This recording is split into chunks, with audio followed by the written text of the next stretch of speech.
Welcome to Standard Chartered Money Insights, a podcast series by Standard Chartered Bank that brings you market views and insights on the go.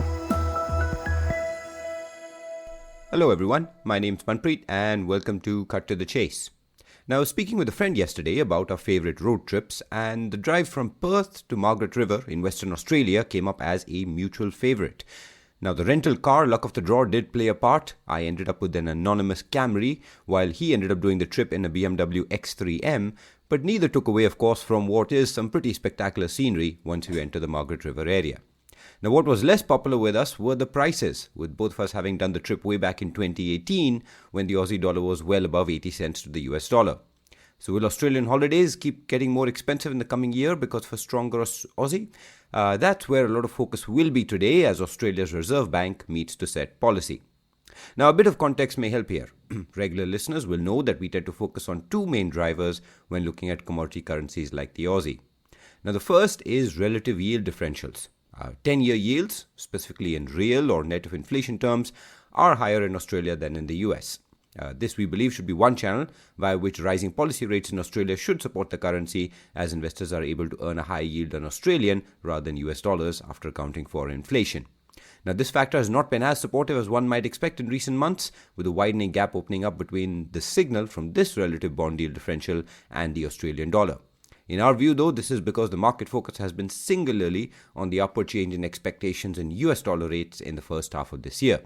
Now, as those start to show signs of peaking as a fairly aggressive Fed hiking cycle is fully priced, we believe the focus will return to relative yield differentials, which ultimately should favor the Australian dollar. Now, second driver is commodity prices. Australia is a key exporter of a mix of major commodities, and the net impact of higher commodity prices is best captured through the terms of trade, which is a technical term which simply describes the ratio of export prices to import prices. As the price of major export commodities rise, the export prices push this terms of trade higher. Now, normally, the Australian dollar would have followed this terms of trade higher as well. But just like yield differentials, a wide gap has opened up between the Aussie dollar and the rising terms of trade, which means that even if commodity prices soften somewhat, we believe the Aussie dollar has plenty of room to rise to close this gap. Now, China is a key export market, so the terms of trade is the channel through which any optimism or pessimism on Chinese growth feeds through to the Australian currency.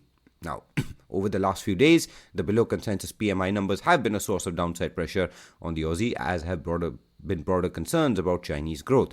On a 6 to 12 month horizon, though, we believe this will actually be a positive driver, as Chinese policy efforts to stabilize growth, most visible in rising credit impulse data, ends up having a positive effect on Chinese demand. So that's the long-term context and the long-term drivers, but from a near-term technical point of view, we believe the break in the Aussie-USD pair above resistance at 69.8 cents does strengthen the case for further near-term gains, with a break of the next resistance at about 70.55 cents likely to be the next key threshold. Now, we believe the move higher in the pair is likely to extend to 72.8 cents, which causes us to be bullish on the pair on both short and long-term horizons.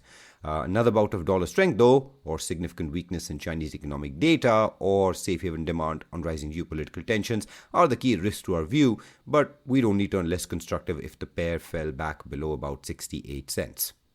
So there's one sort of idea on the Australian dollar, particularly if you have a holiday planned up, but we'll take a pause here.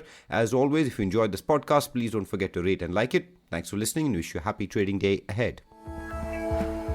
Thank you for listening to Standard Chartered Money Insights, a podcast series by Standard Chartered Bank.